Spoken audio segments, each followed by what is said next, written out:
Today we're going to talk a little bit about how to switch up our syntax to add interest and vary the rhythm of our writing. Now in the English language we like to start with the subject, put the verb, and then we want to put all of our phrases and descriptors later. That's a typical pattern in English, and there's nothing wrong with that in speaking if we're just talking to one another, but if we're about to deliver a speech or if we're about to write something and we have time to think about it, we probably want to occasionally, maybe once a paragraph, start our sentence with something besides the subject. So it is not subject, verb, all the rest of the sentence. Subject, verb, all the rest. Prepositional phrases, adverbs, verbal phrases, etc. Now to switch up the syntax, we can occasionally, maybe once per paragraph, start off instead of the subject with an adverb or a prepositional phrase or a verbal phrase such as a participle or maybe even a verbal phrase like an infinitive. Let's look at some examples. Now what we're about to look at is not the original passage. You're probably going to recognize this. I have modified it so that we can practice what we're talking about. Now let's look at this passage, and probably pretty quickly you're going to recognize where it's coming from. It reads, "I wish it were nothing but a bad dream, but the Victory Tour makes that impossible. It is the Capitol's way of keeping the horror fresh and immediate by strategically placing it between the annual games.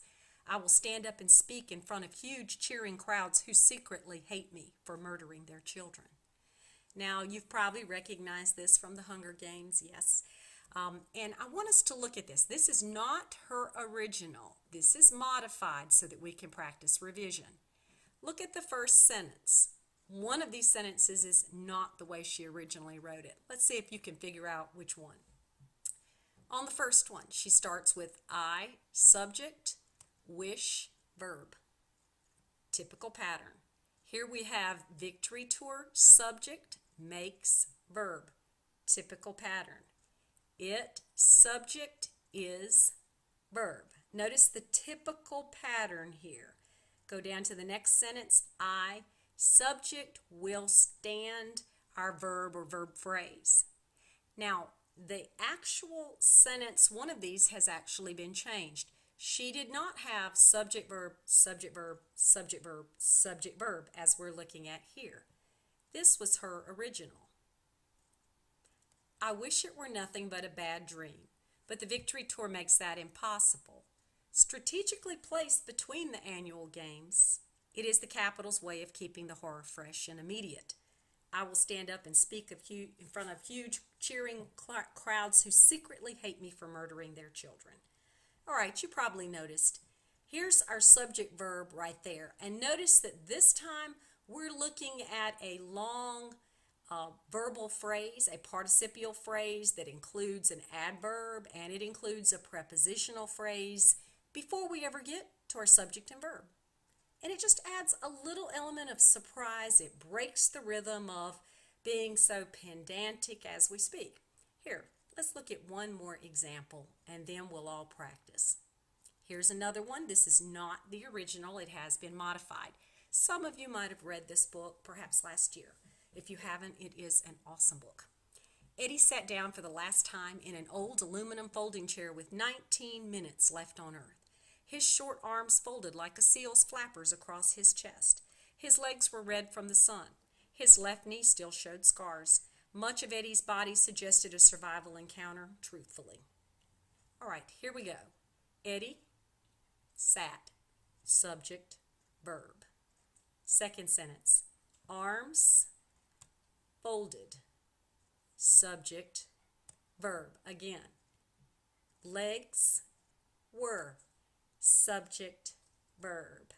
Knee showed. Right at the beginning of the sentence, subject, verb. And again, much suggested, subject, verb. But this was not the original. Let's look down below.